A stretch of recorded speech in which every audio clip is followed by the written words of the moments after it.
Yes. So, the simple answer to that is yes.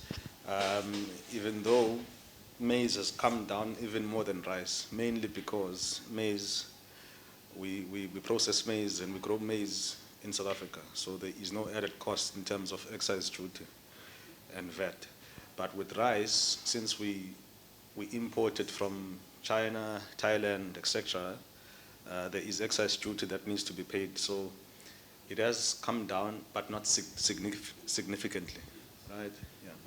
Yeah. I just think with the relief in the Middle East war, one has has boosted our rand value, and it is at a competitive rate versus the US dollar.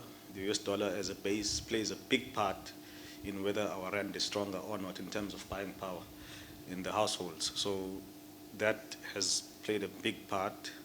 Also, um, the SA Reserve Bank took much longer to increase inflation, and that pushed every rand that a customer earns and spends into our store much longer. But we saw many customers changing in terms of buying patterns and buying power. Customers buy more often in the week rather than buying bulk at once every month, right? Yeah. Yeah. So yeah. So that's very simple. So we've got a disease that's currently happening within the farming industry. In isiZulu, we call it isifo samatele. That has driven pricing quite high for red meat. And for red meat, of course, as a byproduct, you can produce wors, you can produce sausages. So that's why pricing has gone up.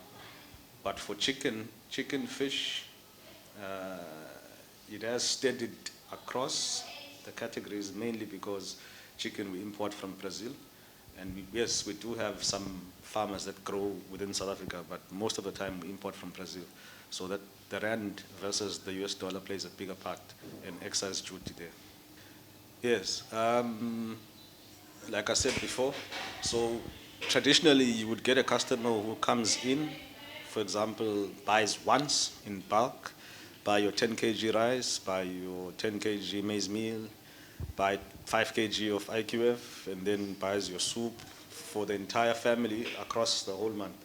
Now you're seeing customers coming in every second week or every week to buy food uh, once off, just to cook for the day.